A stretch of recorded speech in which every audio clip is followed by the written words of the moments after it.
Hello everybody, welcome back. I'm the Strategy Professor, and today we're going to be doing the tier list for 12.3. So as always, if you enjoy the content, please be sure to like and subscribe. It helps out a ton on the channel. Come by, check out the stream. Starts around midnight Eastern Standard Time. Usually goes till about 3 a.m. Eastern Standard Time. That's only on Twitch these days. We're no longer streaming on YouTube, only on Twitch. It's a very friendly, chill community. We'd love to have you. But I am going to still release videos like this tier list and other guides on the YouTube channel, so be sure to stay subscribed there and then follow on Twitter if you want to check out the stream. Okay, let's go ahead and get in here. And I am doing this a little bit earlier just so that hopefully I can give you a tier list for all of the roles, or at least a few of them this time. I know I only did the support tier list last time just because I had classes starting up, but I should have enough time this time to give you ADC and a couple other roles as well, so be sure to stay tuned for all of that. Okay, so the official patch notes are not out yet, so there is a chance that some of these things could change, but Riot recently has been pretty accurate with their previews that they give out about a week beforehand. So this is what I think is coming in. It is possible, if there are other major changes, that stuff could shuffle around a little bit in this tier list, but I think there's a very high likelihood that stuff is going to remain about where I have it. So the main things that are going to influence the tier list on this patch are going to be the changes to bruiser items. So basically what they're doing is they're lowering the health on many of the bruiser items, and they're giving a lot of them more AD. So, you know, look at my patch notes and other tier list videos if you want to know how this affects other roles. But I think that overall, the biggest one is going to be the change to Sterix. I think this item is really going to drop off a lot. I don't think a lot of champions are going to get this anymore, especially with the nerf to Trinity Force, what I would consider a nerf to Trinity Force for most users. So I think that people are going to move away from Sterix. They're going to be moving more towards Black Cleaver, because I think that actually could be a buff in some circumstances. But one of the biggest things... So, first of all, what that means is that... there's going to be a lot less tankiness on bruisers. People are going to be going for other options that are more aggressive. So Cleaver is good, but it doesn't give you a 7 or 800 shield like Sterix Gauge.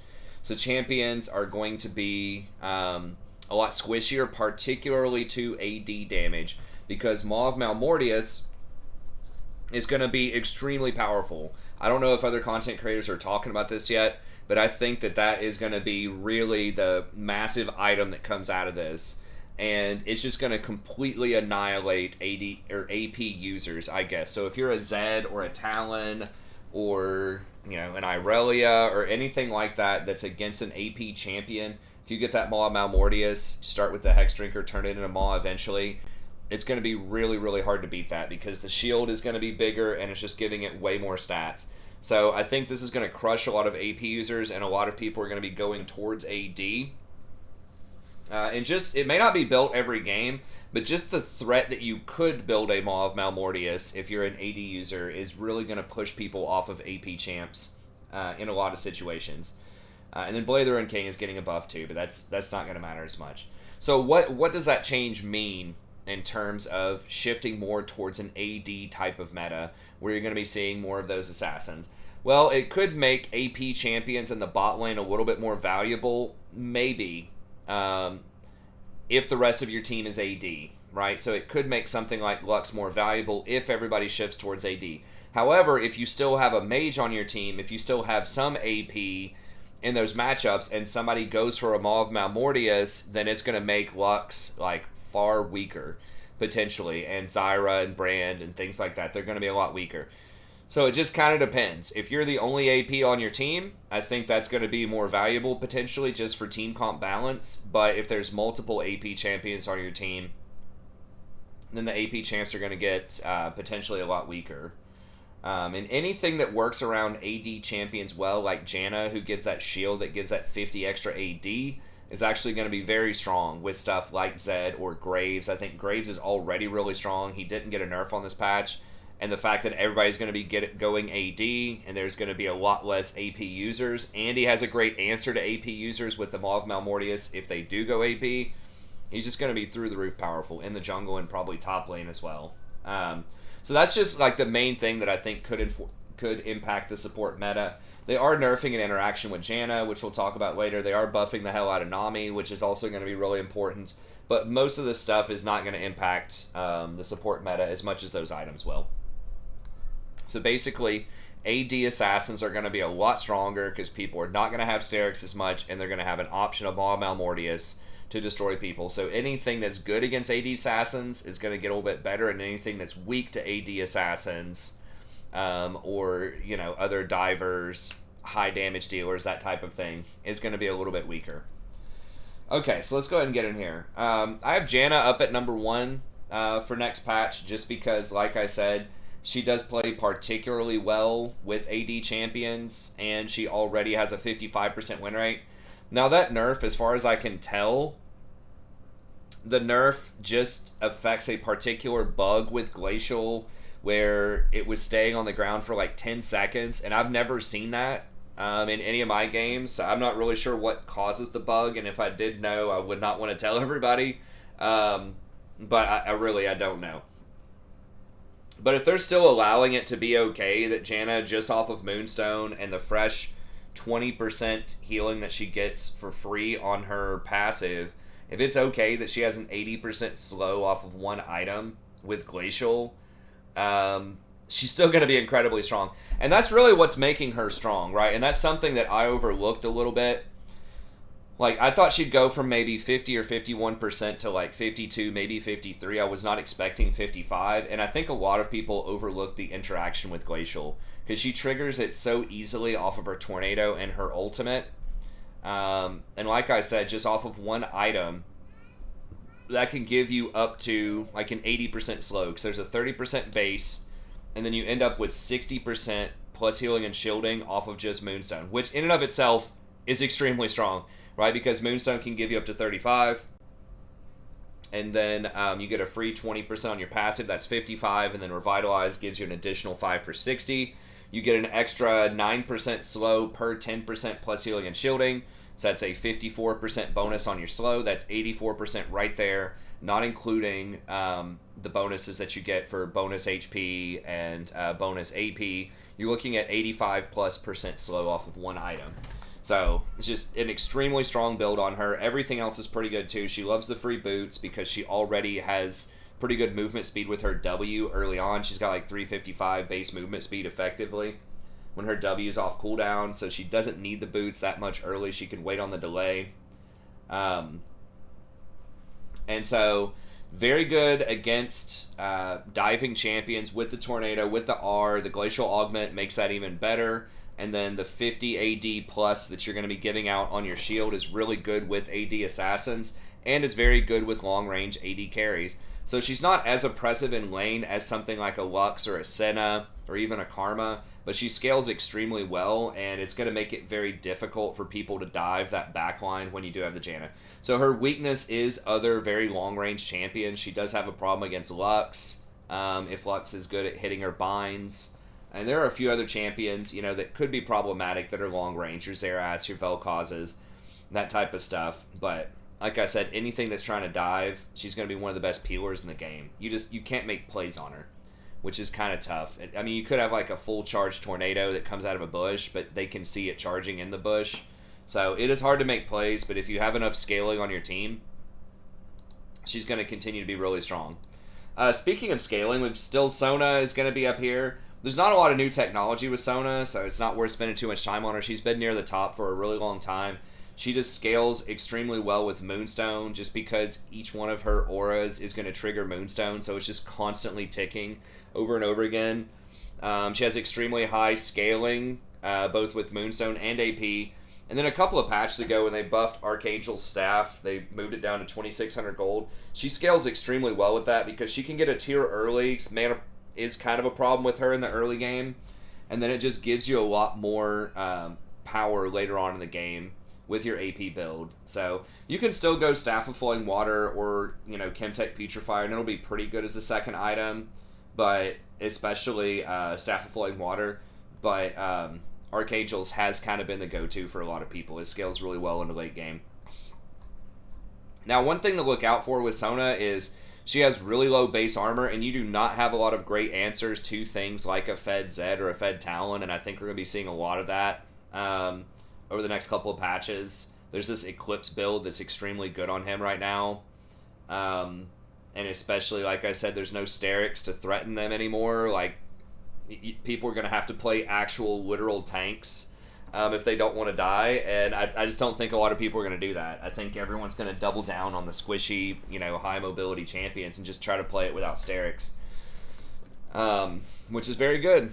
And you're not going to be seeing as many hourglasses as well, right? Because people just aren't going to be playing the mages because they're going to be scared of Maw Malmortia. So fewer hourglasses, fewer Sterix means things like Zed are going to run wild if they're not banning your games. So she does have to watch out for that because she can get blown up. But if you can position well in team fights and, they don't have a fed, AD assassin type of champion, then you can probably do really, really well on Sona. Okay, Nami's kind of the new one that I bumped up to S-Class because they are increasing the movement speed on her passive. It doesn't say right here, but I saw on Surrender at 20 it was 90. So if that goes through, if she literally gets 90 movement speed on her passive, that's just going to be absolutely insane. It does decay over time, but still, like, Nami was a 54% win rate champion back when she used to give 60 movement speed on her passive, and now that they're making it 90 decaying, that's even better than a flat 60, so I think she's going to be really good. Now, similar to Sona, she can have a hard time if there's like a Zed or a Talon or something diving your AD carry, because your W is a skill shot. It's really hard to hit that versus mobile champions, and your R is pretty slow. So you can potentially deal with the divers, but you don't have any, AD or a lot of health items in your build that she usually goes for. So that is going to leave you vulnerable in those situations. Now, you are really good with early game harassment champions, stuff like the Caitlyn, Senna, Jhin, Jinx, that type of stuff, because your E is going to apply that extra slow and that extra bit of damage. You can leverage that with the range. And then her W is a really good trading tool. It damages them and heals you in the same rotation. So she's very good against other ranged champions. As long as you don't get binded and all in, then she's going to be pretty strong. And her movement speed buffs in the mid game are very nice, on champions like Hecarim, like Darius, Garen, a lot of those types of champs that really enjoy movement speed. She's going to like that. So I think she is going to be pretty strong. Now, Lucian is not great in the meta right now, and that, was who she was kind of most notoriously played with around Worlds last year and into the preseason, just because he has such a hard time versus ranged champions. But like I said, I think that she's still pretty good versus other champions. She doesn't scale quite as well. As you can see, she sort of falls off a cliff compared to something like a Sona or a Janna. But if you can take over the early game, then she can still be a pretty strong champ. Okay, and then Rakan, surprise, surprise, I still have Rakan at S tier. Now, his win rate's never going to be super impressive. He's always going to be around 50 or 51%. But Rakan is particularly good against divers, and especially AD assassin divers, because you do have the option of going Zeke's, and Hourglass is a pretty decent build on him as well.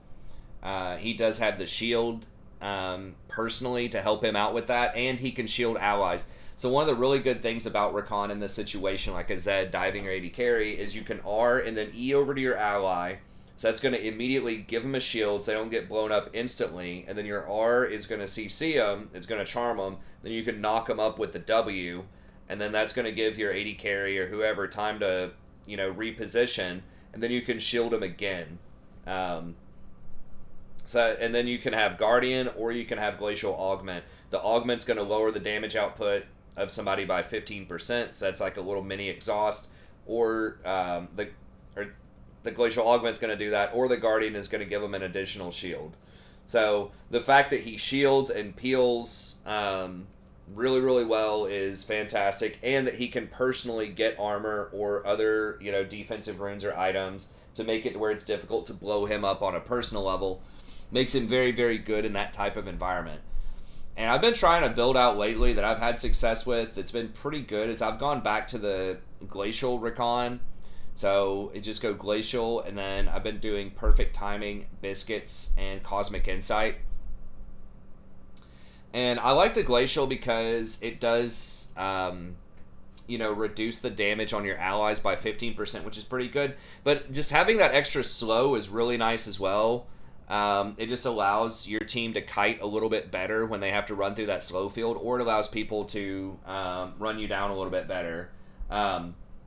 Or not run you down, but run down the enemy a little bit better. So it's just nice to have that utility. Like, the numbers aren't going to look as good on Glacial. Like, it's not going to prevent as much damage as Guardian, but it's just that slow aspect of it I found to be particularly useful. Even early on when they're trying to gank you, maybe you're overextended a little bit with the Caitlyn trying to harass under tower or the Senna, and the jungler's rolling up, just using that W to hit the jungler first for the knock-up, and then they have to also run through the slow, and then you can E back out to your ally and run away. So it just provides a lot of extra coverage, especially in these lanes where, like I said, you are pushing up. You are going to be a little bit more vulnerable, in theory, to ganks while you're pressuring if you have lane priority. It does help out in those situations.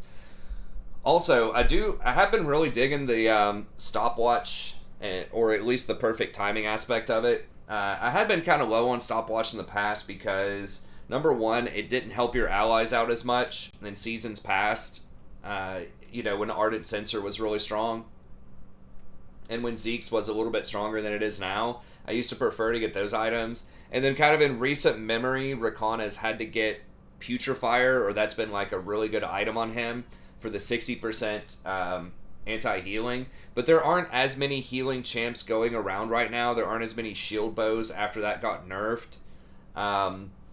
And, stuff like Ravenous Hunter got nerfed, and a few other things. There is still quite a bit, and they are buffing Gore Drinker on this patch, so we'll see if everybody starts going Gore Drinker again. You might have to squeeze that in there.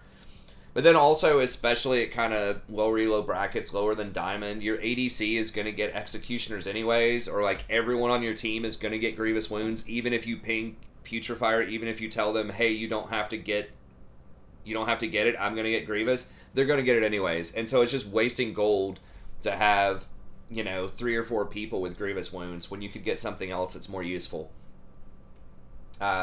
It does also, so that means that you don't have to get Putrefier as much, even though it's pretty good, which opens up the possibility to get other items like Stopwatch.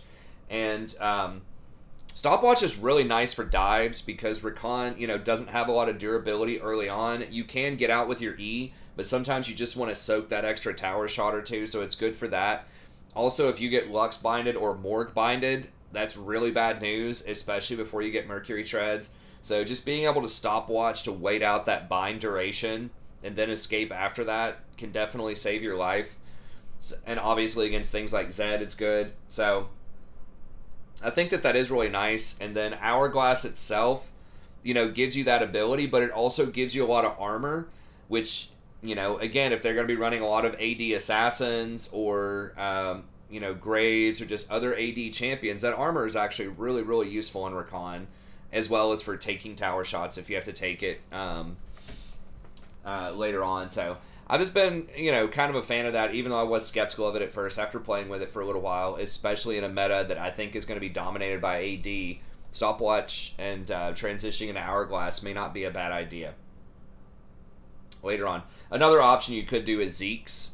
And I've also been messing around with Locket lately, and I have liked Locket in a lot of matchups.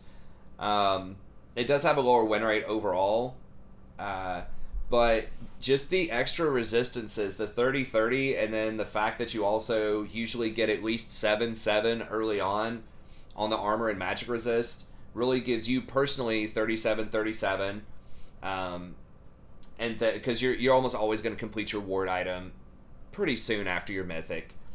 And then it gives the rest of your team that extra 7-7 as well, which is really good, especially, when people aren't running a lot of big proper tanks. Just every little bit of armor and magic resist matters, particularly against lethality users, which you're going to see a lot of over the next little bit. And obviously the shield itself is great.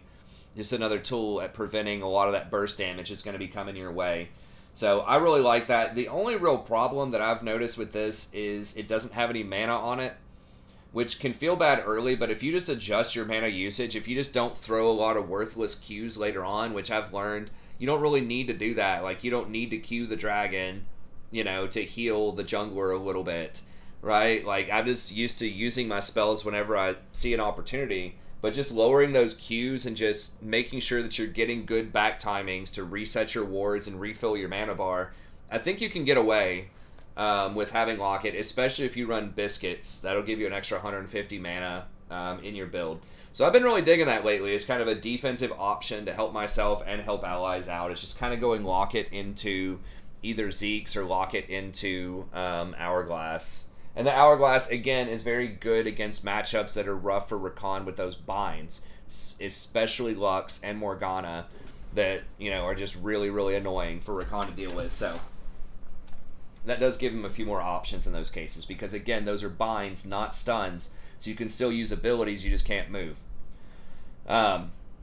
And then you could also use Even Shroud if you want, if you need a little bit of extra damage in certain situations. This could be a snowball item where if you want the resistances, but you also want a little bit more offense, and this can be good, but you're going to be a lot less tanky with it. So most people have moved off of that, but it still has a pretty high win rate on Rakan. So that's another option that could be pretty good on him. Shrouds is still okay. You know, my main thing is you're just a lot squishier. You don't have the resists on it. The base mana regen is good, but, you know, again, with careful mana usage, and if you're, you know, backing on time, mana really shouldn't be a problem a lot of the time, unless you just keep running around YOLO queuing and just never back.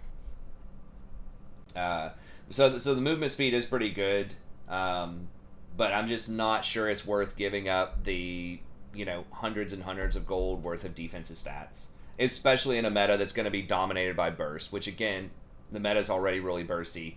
It's going to get more bursty now that people aren't going to be afraid of Sterix and things like that. They're just going to be building more damage. Okay, so I think Rakan is still really good if you're good on Rakan, but I've adjusted the items and runes quite a bit, and I've been finding a lot more success on that. Okay, Lux, still going to be really good. She's even seeing some pro play lately. I don't think her win rate is as astounding as some of the other champs. She's got like 51% win rate. But this champ is just absolutely obnoxious. She's become my ban if I want to play Rakan. It's like Morgana is still good, but like Lux will just straight one-shot you. And her lasers are up a lot. So the thing that is making Lux really strong is obviously she does a lot of damage with the laser. She has a 2-second bind. You just put 1 point into the Q early on, and it's a 2-second bind. But the big thing that separates her, a couple of things, are her E early on is basically guaranteed poke. It's really, really hard to dodge the Lux E if you get used to throwing it. So it's very good at applying pressure in the early game. It also gives you extra gold. If you go first strike, it's going to do some extra damage, but every time you hit them with that, it's usually going to give you somewhere in the neighborhood of 5 or 10 gold.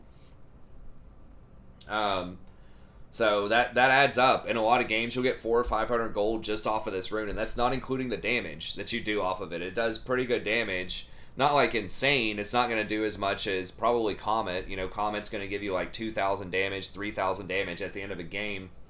But it's that extra gold really helps catapult you into your items because your items are going to be more expensive. So that's a really nice interaction. Also, the fact that it applies that little small slow first and then you activate it means that you get to use Cheap Shot. So Cheap Shot's particularly good on her. So your E by itself triggers the Cheap Shot.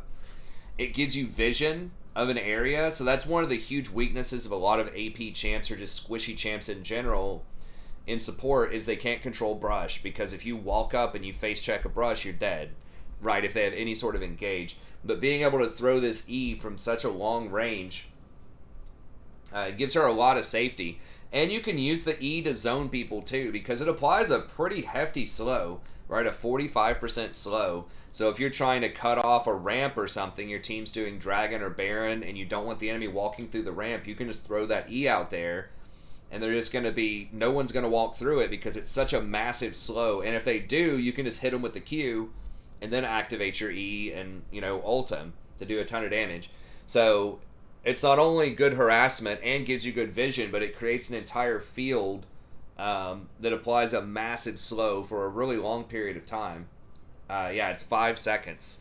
So, or you can zone people off of towers with it. You can throw it down to help your allies escape. Just throw down a little slow field, right, if someone's trying to run up for a gank.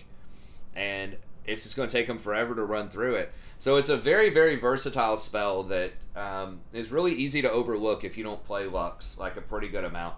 And then she also has her shield, which is not as crazy as it used to be, but it can still help people out in a pinch. So that is pretty nice. So yeah, I think that makes her pretty good. Tons of damage, really good zone of control, really good harassment early, excellent vision control.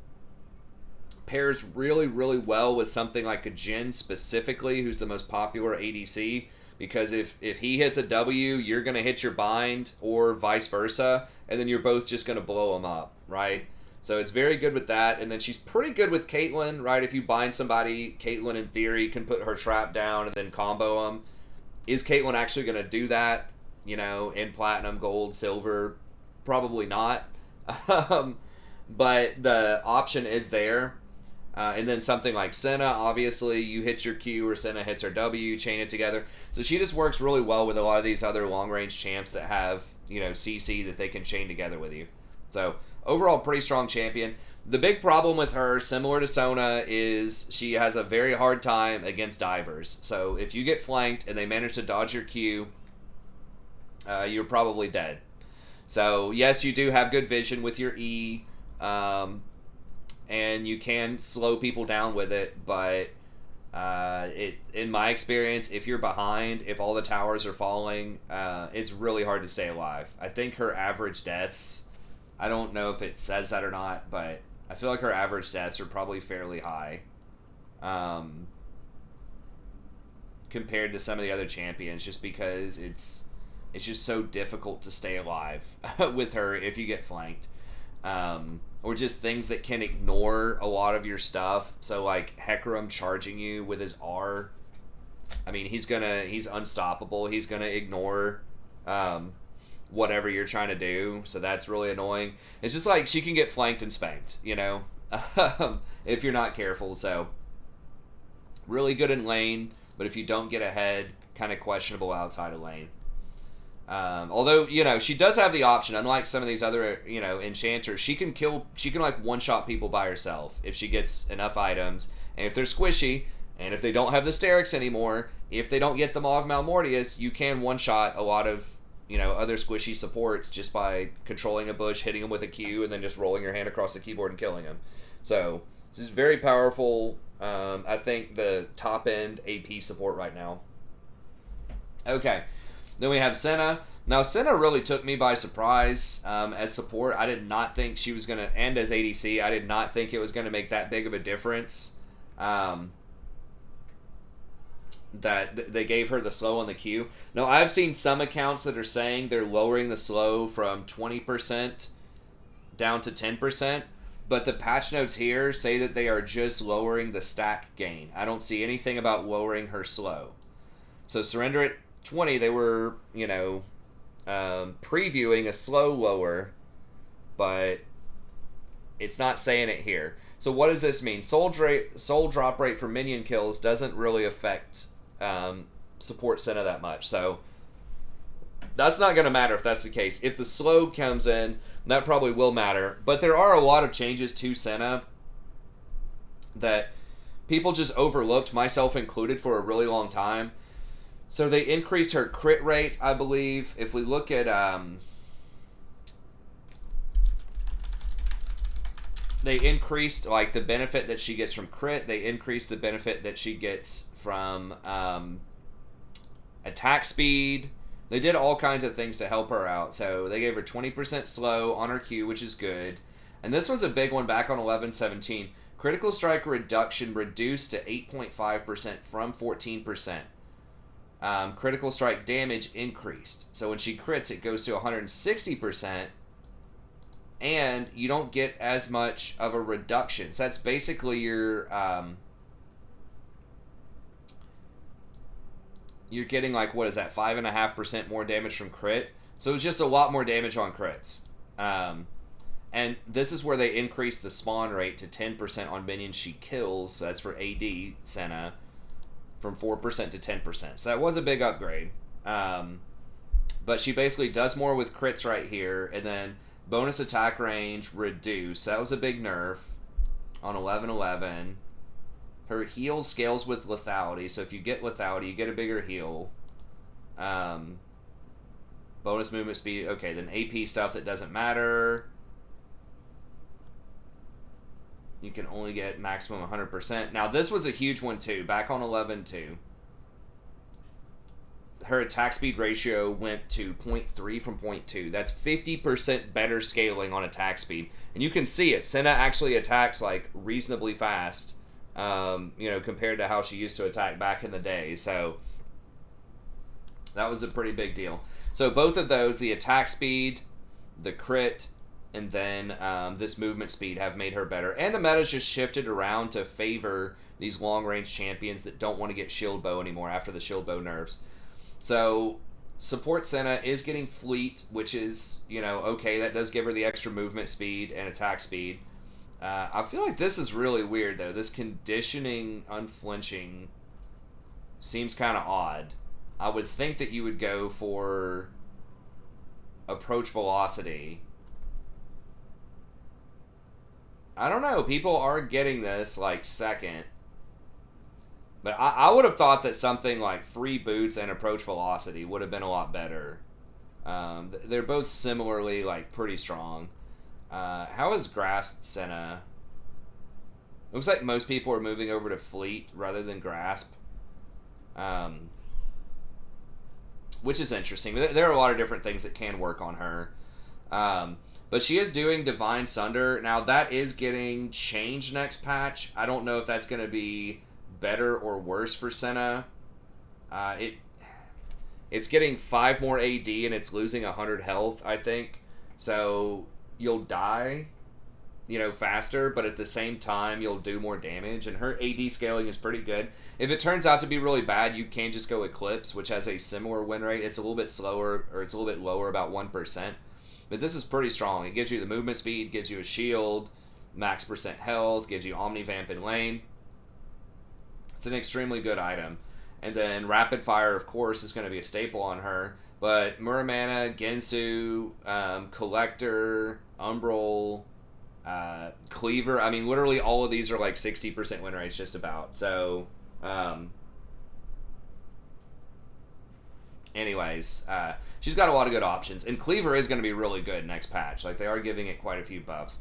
So she works really well. And then Umbral, I think, is awesome as a support item. Just gives you so much extra vision control. So she's actually getting, like, some pretty good items. Some of them are on the expensive side. Rapid Fire is a good cost. Umbral's a good cost.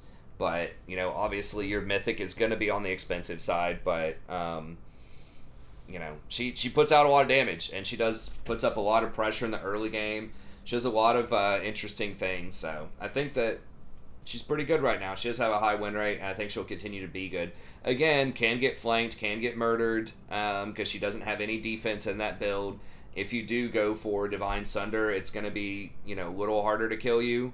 But in general, going to be very vulnerable to a lot of the divers and, burst champions. But if you can stay alive and pressure, she's going to be pretty strong. Now, keep in mind, too, if everyone else is playing AD, there is a chance, if you play Senna, they could just stack a bunch of armor. So watch out for that. It might be a better idea to play Lux if everyone else is playing AD. However, if they might get Maw of Malmortius, if you have a strong mage in the mid lane, then Senna might be a better call, because then she's going to get around the Maw of Malmortius a little bit better. So it might just, kind of depend on what the composition's looking like. But she'll be good. Okay, Soraka, not a lot changing here. Same problem with people that dive and try to blow her up. She has a little bit better protection from that, just slightly, for a couple of reasons. Number one, that silence can be pretty good against some divers, depending on who it is. Also, she can heal herself for a ton off of her ultimate, so that gives her a lot more effective health. And she does have the option of getting Warmogs as a second item if she really needs to. So it's going to hurt your healing, your ability to heal your allies, but it's going to make you a lot more difficult to assassinate. If you have Exhaust plus Warmogs, which they have a similar win rate, Warmogs with Redemption, that 800 health is a lot harder to burst through. So she does have that survivability option. When comparing her with Sona, which I think is the best counterpart to her in lane, it's a lot harder for you to harass and stack your spell thieves. Sorry, losing my words here. Stack your spell thieves in the laning phase because you have to actually hit skill shots versus Sona just spams her Q and is able to get free stacking. So that's a thing. But you do sustain a lot better through harassment in the laning phase because your W is a lot cheaper and heals for a lot more on a single target than Sona's W. Sona's W is very mana. It's just very expensive early on. If you go for the tier, it does help a little bit early with Sona, but it is going to be more expensive and it's just a lot less effective in sort of a healing a single target type of situation. So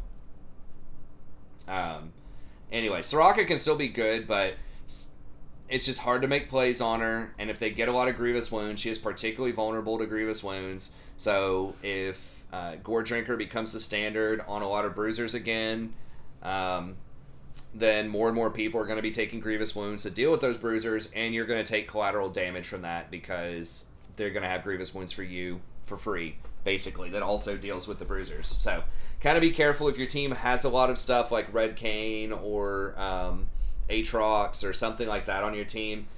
Just understand they're going to get Grievous Wounds automatically for those champs, and you're giving them free value by picking Soraka. So if you're really good and you can make it work, that's great. But that's been historically a huge problem with Soraka, is that you're just really vulnerable to Grievous Wounds. Like, your R does remove it temporarily, but usually they can reapply it. Sometimes you can just heal through it anyways. If you have a fully stacked Moonstone and Redemption and you got 60% plus healing and shielding with Revitalize, then maybe it just doesn't even matter if they Grievous you. So that is a thing, but just keep in mind that Sona does get around that a little bit better, just because part of the power of her W is that it gives out a shield for a lot of it. It's healing and shielding, and she also gives the bonus damage to people with her Q, and then she gives out the extra movement speed with her heal. She has an AoE stun, so she just has a more diverse kit if you're looking for someone who's a teamfight healer. But they both have a very similar win rate, and Soraka definitely can work, especially if you make really good use of her global ultimate to influence side lanes, and particularly if you're worried about getting assassinated by a Zed or something and you want that Warmog option. That is something that can be very nice that Sona has difficulty accessing. Okay. Lulu is another one that is still pretty good. She's the one that gets the most attention and gets banned of a lot of enchanters. She's one of the best single target buffers in the game because her W gives, I think it's 35% movement speed and something similar like 40% attack speed. And her passive gives like 80 extra damage on hit. So if you pair her together with someone that gets a ton of attack speed, so something like a Kog'Maw, Twitch, Vayne, just anything that wants to auto attack a lot and scales really well with the attack speed and movement speed, she's going to be really strong. The problem with Lulu is all of her power is basically single target. So in a team fight, you're just not going to be able to help out a wide breadth of teammates or CC a wide breadth of enemies. It's just all about handling single targets, right? Either buffing up one single ally or, dealing with one single enemy with Polymorph. Versus something like Janna can heal your entire team, can push back an entire enemy team, can hit multiple targets with her tornadoes. And then, of course, you have Sona with her ultimate, her auras, Soraka being able to heal everybody with her R. So those enchanters, I think, do a lot better in team fights, but they don't buff up single targets as much as Lulu does. So Lulu is really good. She's just not quite as strong in team fights, especially if your team isn't as... if you don't have someone who's super far ahead. Another thing that is kind of a double-edged sword for Lulu is her ultimate. So it's a nice infusion of health. It's, 300, 450, 600, that's a lot, but it's only single target again, and it doesn't scale with plus healing and shielding. It's an infusion of health. They just gain health. They're not actually healed. So it doesn't scale with Moonstone or Redemption. So she's not that good with Moonstone or Redemption because that only affects her E. You can get it. It's not horrible. It's just not as good with her as it is with someone like Sona, Soraka, or even Janna, because they're just going to have multiple options to trigger the Moonstone. It does mean that it's not reduced by Grievous Wounds, so that's really good. If everyone's buying Grievous Wounds, that's going to give you some extra protection, but it also doesn't scale. And Moonstone is extremely powerful right now. It's one of the major reasons a lot of enchanters are at that 54+% is because of Moonstones. It's just so ridiculous, the 35% plus healing and shielding.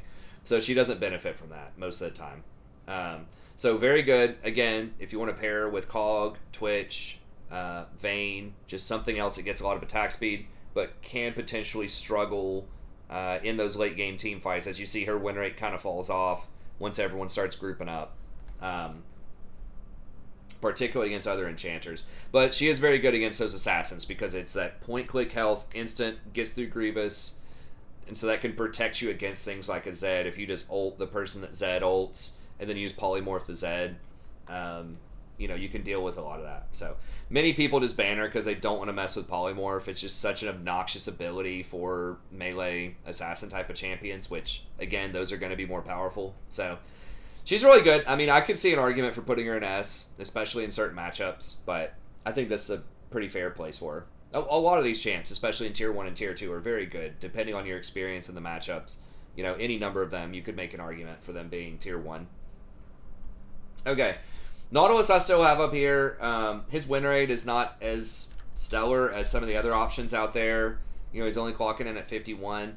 But if we do start seeing more assassins or just higher damage across the board, he is a tank. So he is going to be a little bit more resilient to that than some of the other champs. He is squishier than a lot of other tanks, though. His base armor is lower. His base health, I don't think, is that great for a tank. But it's really the armor. Like your Leona and your Braum are going to be clocking in an Alistar like 44 base armor. I think he has 36. So that can be kind of rough. And he just doesn't have very good defensive steroids either in his kit. Like his shield is pretty wimpy. You gain a shield for 45 plus 9% of your max health. So it's like, 100 shield or something in the early to mid game versus, Leona basically gets a second aftershock on her W. She gets like double aftershock. It just makes her unkillable. So his damage is a little light early on. He's not as tanky, but what he does bring is like a lot of CC, guaranteed CC against heavy mobilities. Just pressing that ult on a lot of champions that can dash around is just so incredibly powerful. And especially if you want to, put Glacial Augment on him, he's going to be able to, just make sure that he sticks that ult to somebody and that they're going to be slowed forever, basically, while they're on that. So it's pretty good. I'm a little surprised that that is better than Aftershock because I would think that he's just too squishy without Aftershock. They're about the same.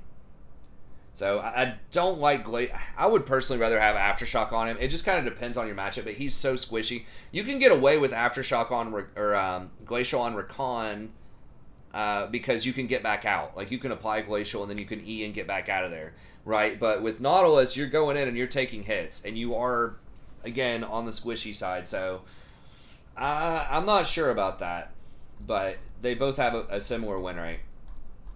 But yeah, guaranteed tons of CC. The last couple times I played Nautilus, I did try the Q-Max, and it did feel pretty good. A lot of it is just the mana management. It's only 60 mana at all ranks. That means you don't have to get a mana item, so you can go for something like Locket and a Nice Vow if you want to, which seems to be their recommended build, and that works out fine.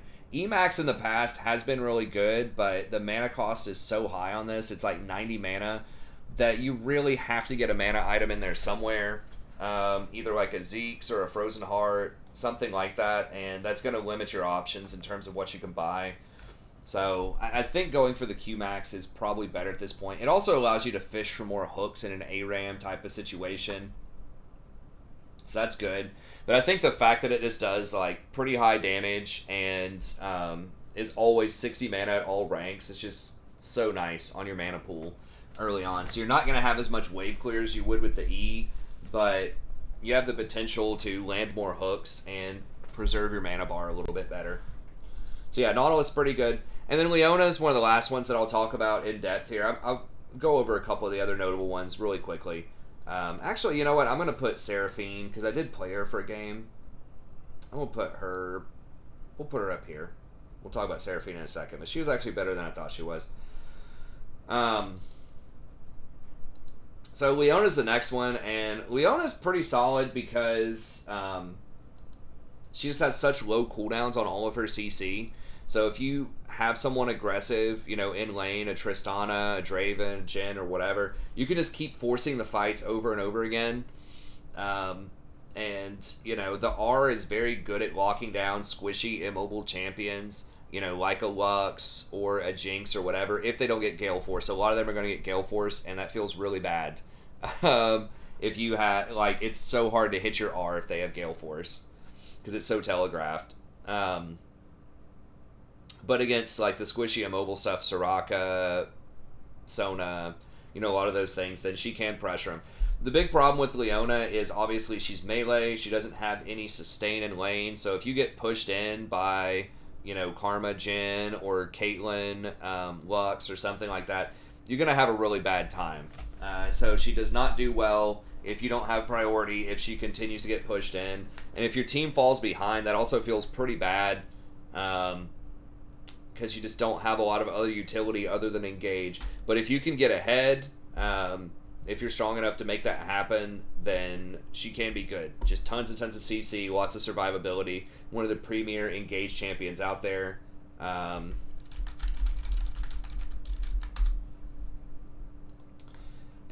she's still getting played in Pro. Obviously, Pro is not the same as solo queue, but I think it's interesting to kind of see how it's going as well. So, you know, she's doing all right over there. My boy Rakan hasn't been doing, like, super hot lately. He was at, like, 60% a little while ago. But she's okay. As you can see, like, the Nautilus and Leona are still getting played. Karma is, like, you know, really kind of in the dumpster right now.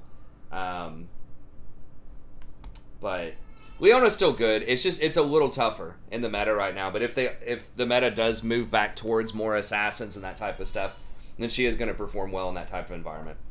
Probably. She's not as good at peeling your teammates as something like a Rakan, because she doesn't have the shield for your allies. But she personally is going to be very difficult to kill.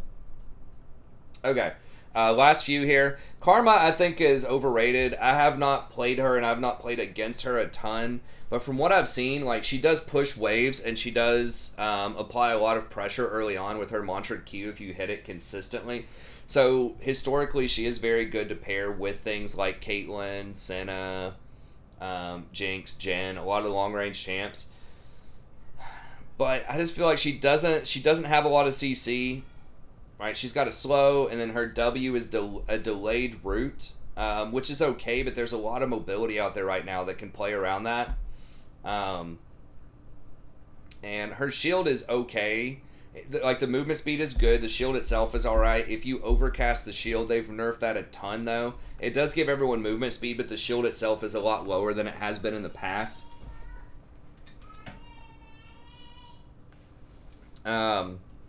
So she's alright. I would just say if you want to play high pressure early game champ, I would probably err on the side of Lux. I don't know. Lux has not been played a ton in Pro. It's like, it's okay. Obviously a lot less than Karma. I mean, 58 is still, like, alright.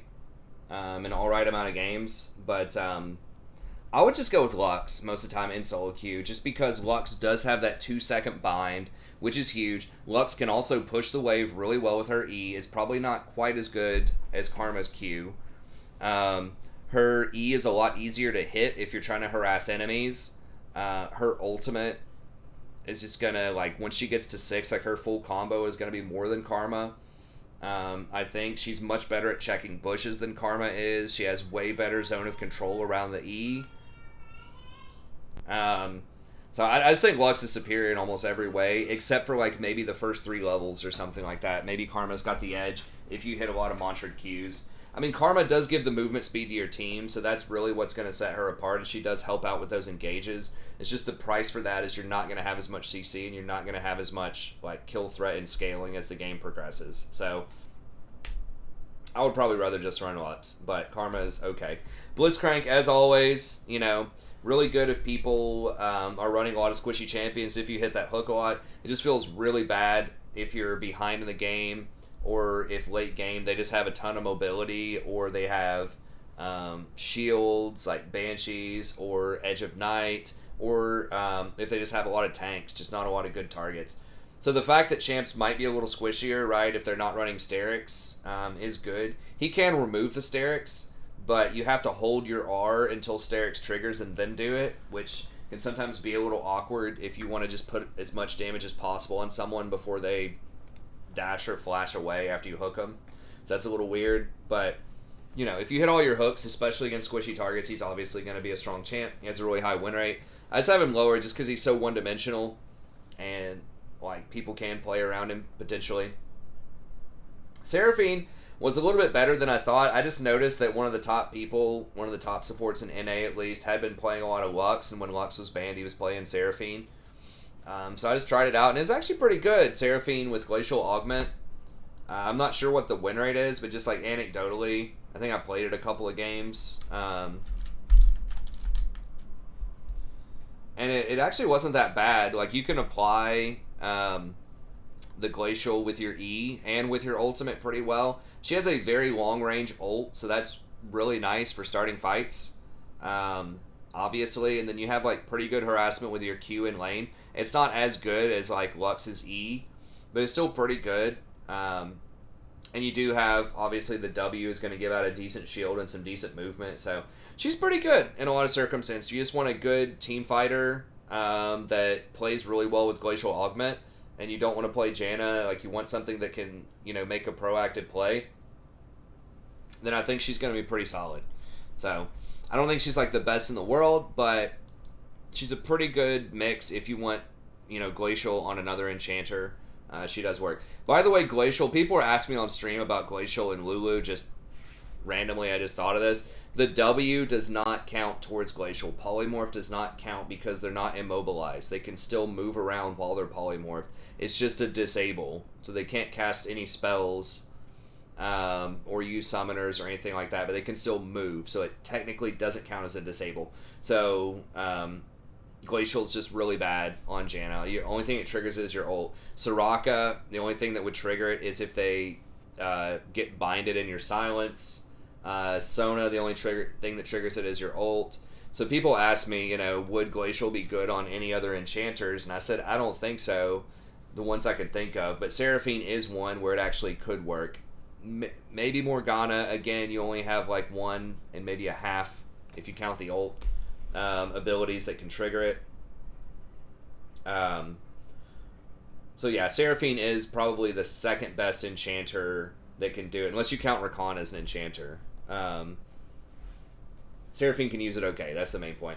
And then like Zyra and Bran are both pretty good, but they're very vulnerable to divers and assassins. And again, if you want to play an AP champ, I would just play Lux right now. She just fits a lot better with the style of game that's going on, with kind of the long range ADCs and the harassment in the early game, and just some of the items that she uses, right? Like Ludens, and then the damage amplifier item, I can't remember what it is, and First Strike she uses like super well. So like Zyra and Bran, especially Zyra, can use First Strike, I suppose. But I don't know. Like, both of them can work pretty well. I just think that Lux is just a step above for a lot of different reasons that I talked about with Lux. Morgana's pretty good against dive champs, but most champs aren't going to be dive champs you're playing right now. So she's good against like Nautilus and Leona and Thresh, but she's pretty bad against stuff like Janna, Sona, Nami. Now, if you have a hard like hyper carry on your team and you want to protect him, she can be pretty good. You know, so if you have like a 10-0 Katarina or 10-0 Zed or whatever, obviously Black Shield's going to be really nice. But if you don't have that kind of thing, she can feel a little anemic because her cooldowns are really long, and she basically only has two abilities, like her Black Shield and her Q. Or like her R's okay sometimes, depending on the situation, and then her W just doesn't matter outside of the first couple of levels. So, she's alright. Again, I would probably just err on the side of Lux if you care about the bind, or Janna if, you know, you want to peel and protect. Bard is okay if you're really good on him, but again, a lot of people are going kind of like what I was talking about with Leona. A lot of people are going to be going for Gale Force just because Shield Bow is a lot worse than it used to be. And so you're going to be seeing a lot of Gale Forces, and that means they're going to be able to get a free dash out of your ultimate, just like they can out of Leona's ultimate. So that's kind of a feels bad. But obviously, if you can hit your ults, if you can make some really good roams, then he can be good. Yuumi is strong. I get asked about Yuumi, quite a lot on stream. I just think that she's just too all in on one person being fed, because if you don't have anyone that's fed, it can feel really bad with Yuumi. You have like no roam pressure. It's extremely difficult to ward with her, and it's just really hard to make plays. Obviously, she looks unstoppable and amazing if she's on the winning team in team fights, and especially if they have a lot of tanky champions and she's just kind of bouncing around, speeding everyone up. She can look really good, but she also looks really bad in a lot of circumstances where you're behind or where you need to buff up multiple people in a team fight. So she's okay. She's just a little extreme for my taste, but she is a very good champion in pro typically. I don't know if she's not doing so hot in pro these days, but she's the type of champ that does better in organized play. Thresh, pretty good in pro. I think really weak in solo queue, especially under Diamond right now. Like, he just has such bad matchups into something like a Lux, in my opinion. And just if you get pushed into lane by, the Caitlyn, Jinx, Senna, all that kind of stuff, it's really hard to do anything. You have the standard Thresh problems, right? People not clicking the lantern. But I just feel like with all the harassment, all the range out there right now, it is very difficult. Now, with the squishy champs, if you do land, consistent hooks on stuff like Sona, Soraka, Nunu, if you land those hooks, you probably can get the kills. But I just feel like you're in such danger of getting outscaled by stuff like Moonstone. And he's so skill intensive that you just have to snowball so hard, so early, and it just feels really, really difficult. As you can see, he just like falls off a cliff after the first, 10 minutes of the game if you're not already ahead. So, really high skill cap champ. You definitely can make him work, but I think you're working uphill. Alistar is okay. I would just play either Leona or Nautilus. I just think they give more CC, unless you just make the most out of his roams. Just grab mobility boots, and you're just constantly making plays around the map, like Helicopter or something like that. It's going to be rough.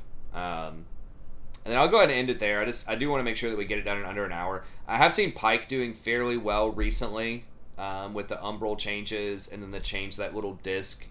I forgot what it's called, but the thing that lowers your ultimate cooldown. I have been destroyed by some Pykes. He does feel pretty good against Lux because he can dodge her binds, and then she's a sitting duck for hooks. So Pyke feels like he can be pretty good if you get snowballing early, especially with some of these kill lanes, like the Jins, Dravens, that type of stuff. He can be alright against some of these other squishy champs. He does roam really well. So, I can see... I actually kind of want to move Pyke up a little bit here. So it does require a snowball, but he can generate his own gold, and some of the items, like the Umbral, like the disc thing, are pretty good on him these days, so we'll see. You want to be careful not to overload on the AD if the rest of your team is also going AD, but that can make him strong. And he can get a Maw of Malmortius. It's kind of expensive for him, but if you are facing a lot of AP, that could be a decent option. But anyways, that's going to be it. Thank you very much. Be sure to like and subscribe if you enjoy the content. Come by, check out the stream on Twitch. Starts around midnight Eastern Standard Time, and I'll see you next time. Have a great day.